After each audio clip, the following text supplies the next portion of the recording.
छत्तीसगढ़ की खबरों के साथ, जहां जगदलपुर में कांग्रेस ने उर्वरक चोरी और कथित घोटाले को लेकर भाजपा सरकार पर गंभीर आरोप लगाए हैं। पूर्व विधायक रेखचंद जैन ने प्रेस कॉन्फ्रेंस की, कहा कि किसानों के साथ अन्याय हो रहा है। कृषि विभाग की लापरवाही से बड़ा घोटाला सामने आया है। उनका आरोप है कि सील किए गए गोदाम से खाद निकालकर अवैध रूप से बेची गई और विभाग ने समय रहते कार्रवाई नहीं की। कांग्रेस का कहना है कि पार्टी की जांच समिति बनने के बाद ही कृषि विभाग ने एफआईआर दर्ज की और कार्रवाई की।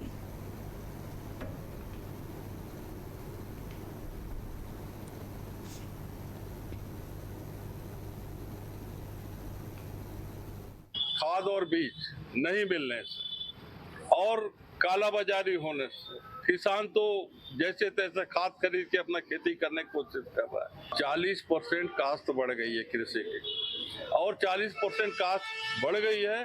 किसान सोसाइटियों से कर्जा लिया है, लोन लिया है। जब उत्पादन नहीं होगा, काश्त बढ़ जाएगी तो कर्जे में डूब जाएगा। तो शासन बड़ी बड़ी बात करती है कि किसानों का आय दुगना करने का बात करती है।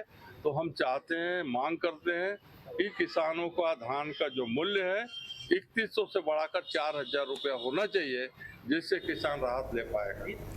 धमतरी में प्रदेश मितानिन संघ के बैनर तले सैकड़ों मितानिनों ने अपनी 3 सूत्रीय मांगों को लेकर कलेक्टर कार्यालय का घेराव किया, जोरदार प्रदर्शन किया। इस दौरान मितानिनों ने नारेबाजी की, शासन के नाम ज्ञापन सौंपा। जिले के अलग अलग क्षेत्रों से पहुंची मितानिनों ने कहा कि एमटी, बीसी और एचएफ कर्मियों को राष्ट्रीय स्वास्थ्य मिशन में शामिल किया जाए, क्षतिपूर्ति मानदेय में 50% की बढ़ोतरी की जाए और ठेका प्रथा को खत्म कर दिया जाए।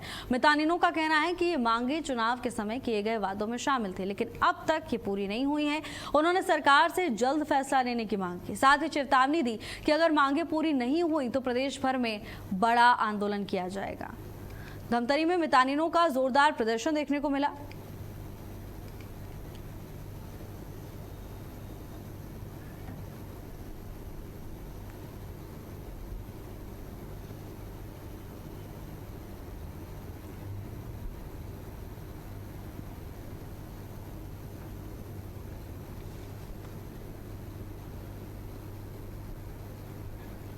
हम लोग की सरकार हमको घुमा रहे हैं कि हमारे पेमेंट बढ़ गए हैं, फिर भी हम लोग को देने का नाम नहीं रहे हैं।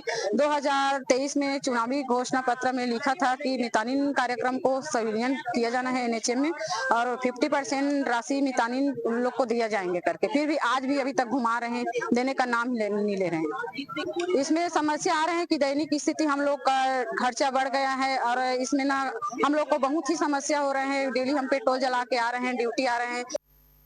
कार्यक्रम में अपना मतलब मोदी की गारंटी का जो चुनाव माहौल 2023 के समय उसने गारंटी दिए थे अपने मिताइन कार्यक्रम का 50% जो रज्जांश राशि है मिताइन को देने के लिए, उसमें से मतलब वो उसकी मांग हम लोग कर रहे हैं। और साथ ही साथ हमारे मिताइन कार्यक्रम का संविलियन जो करना था उसको मांग के लिहाज हम लोग यहाँ पे प्रदेश स्तरीय 1 दिवसीय कलेक्टर को ज्ञापन देने आए हैं। और जो भी जैसे अपना मिताइन कार्यक्रम जो चला रहे हैं उसमें हमारे जो कार्यक्रम का है जो ठेका प्रथा है उसको बंद।